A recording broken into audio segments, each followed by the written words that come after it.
distinguished panel of speakers, and good afternoon to all ladies and gentlemen. I know we're getting closer to lunchtime.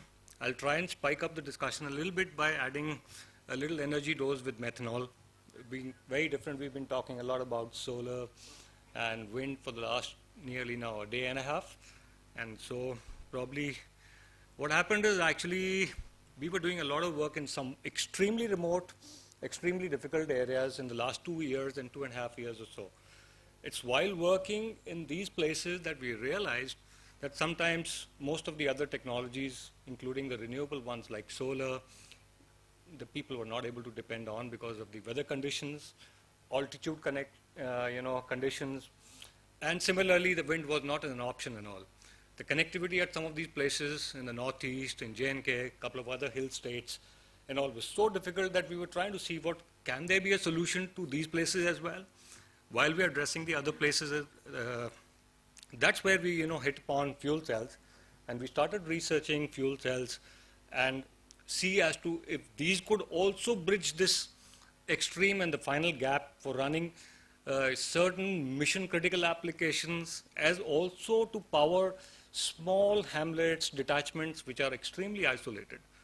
So it is with this that we got into fuel cells which use methanol as a fuel. And before I go on to that, I must add that methanol today is being looked as one of the major fuels in future. China has already migrated about 10% of its fuel economy onto methanol. And today the government of India, the Niti Aayog, is looking in future to gasify our coal reserves and create methanol, creating methanol out of bio-waste from other sources of energy, because this could be a future fuel in many ways. With that, I'll just come on to a little bit. I'll explain a little bit about fuel cells before I go on to how they can possibly power a microgrid, I would say, not exactly a mini grid. Before that, keeping this as the background, that we created this new company called FC Technology, which is basically fuel cells, and how we can create energy out of that. So I'll go on more into a little bit exactly onto the fuel cells. I'll explain this in a very layman term. What happens is a fuel cell is basically generating electricity using methanol as a fuel. And what happens is it pulls in methanol. There are no moving parts inside the fuel cell as such. You have only the cathode and the anode side. And what happens is it's something like creating a drink. Now what happens is the fuel cell pulls in air and creates water inside the fuel cell. And it is this water which then reacts with your methanol in a percentage of something like 3% of methanol and about 97% of water. And it is using this chemical reaction and a catalyst that you are able to produce energy, especially in a very high density compared to the small size of the fuel cell.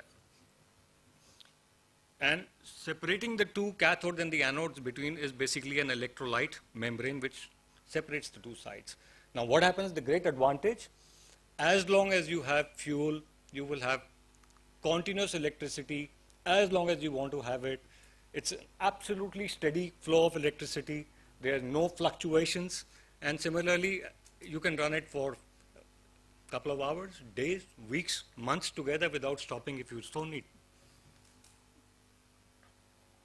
Now, another great advantage is that here you can work, the fuel cells also work in tandem with other forms of energy.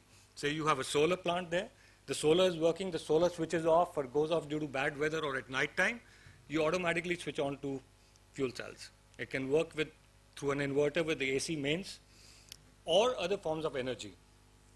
So that's the great advantage, that they can form a very effective option as a hybrid option or also as a standalone as well. I'll list out some of the major benefits, as far as fuel cells are concerned. They're very efficient, extremely compact, I would say, and very small in size. I would say a fuel cell which is generating electricity equivalent of a 2.5 kVA genset, say, which is about, say, 60 to 70 kgs. The corresponding fuel cell is going to be just about 10 to 12 kgs weight. Say that generator takes about, say, is running on diesel. It's consuming, say, about, say, 1.5 to 2 liters of diesel in an hour. Here, 1 liter of methanol will give you almost 10 to 15 hours of electricity at peak load, depending on the conditions that you're going to be using. Another great advantage, I mean, you go further in altitude, as you go, say, from 6,000 to 9,000, 12,000, 15,000, the efficiency of everyone, including human beings, goes down. Whereas fuel cells, even we have tested them on an extended duration at altitudes with the army, at places like Tiger Hill and all, at 17,000 feet, there is zero drop in performance. That means you're getting 100% of the efficiency, which, I mean, you were stating before. And whereas the generators at that altitude were performing just at about 30 to 35% of their efficiency. So that is a great difference that comes in by using these fuel cells at such places. Of course, they are completely automatic. Now what happens, the great advantage, the fuel cell will only going to be providing you electricity in the amount that you need. Say you're using a 100-watt fuel cell, and you need actually only 50 watts. So it's automatically going to supply you 50 watts, and therefore your fuel consumption is also in the same ratio going to dip down by half. So therefore the efficiency goes up further. That the fuel cells are completely automatic. They are able to sense the requirement and only supply you as per that. If you don't need power, they'll switch off. They will only switch on when you need the power again. I mean, it's of course, like today, everything being intelligent. You can monitor your fuel cells remotely. You can control them. You have preset alarms telling you about various functions of the fuel cell, including, the battery, the fuel levels and all, so that automatically if you need to stock up more fuel or you need to replenish the fuel and all can be done. And of course, the great advantage, they are easy to transport. The fuel can be transported by air. It can be air-dropped. And the other advantage is that in remote areas, be a major drop in your fuel logistics. The real cost of the fuel is actually in the fuel logistics, because transporting fuel in difficult areas, the cost goes up many times. And incidentally, even as of date, if you compare methanol with diesel, methanol is even as of today cheaper than diesel. I mean, yes, sir, sure. I'll also tell you about, like just briefly, that we have tested them extensively in Indian conditions over the last 2 years or so. We've taken them into some of the most remote places, difficult places, and the result is that, the performance has been absolutely flawless, steady current that you've been using. It's a little slow. I think it's kind of hanging. So what I'll do is, as far as establishment of microgrids is concerned, we are working with the government of Arunachal Pradesh, and we are using certain funds that they have been able to support after we demonstrated the capability of the fuel cells through they have a fund called the District Innovation Fund, and also as a border area development fund. It's called BADP projects and all. Under these fundings, we are setting up a small concept demonstration for 2 small villages which have got about 15 houses, and using a fuel cell which is just about 1,000-watt fuel cell, we are able to power about 3 to 4 lights, a television set, and 1 additional device for at least 10 to 12 hours.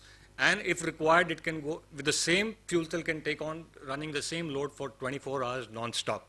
And with that in mind, that they have identified a certain number of villages and hamlets where these fuel cells are possibly going to be used as one of the means of electrification, because some of these places have no light or electricity.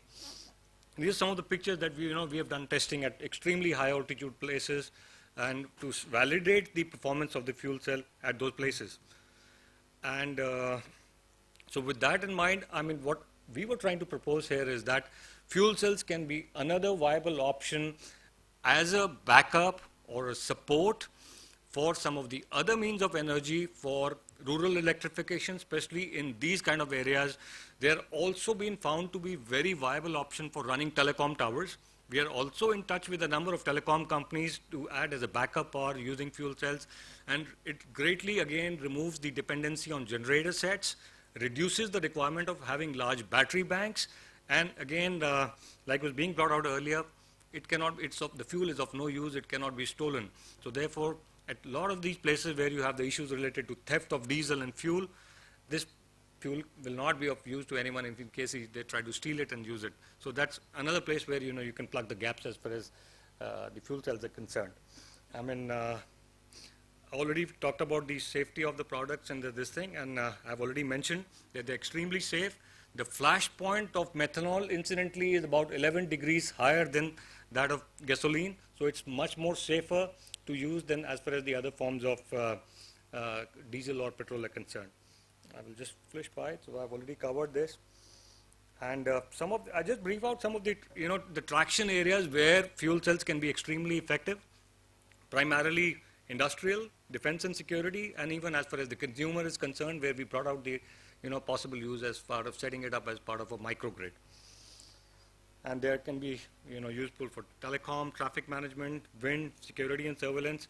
Incidentally, one of the prime markets for the fuel cells currently worldwide is the oil and gas industry, which is finding it extremely useful for using fuel cells in multiple applications, especially in remote areas where they don't find other forms of energy that viable, and especially the operating cost being extremely low.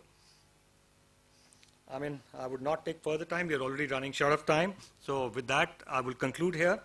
And if we have questions, we can take that on later, or I would be available outside. We can take on certain questions or queries that you may please have. I've finished. Thank you.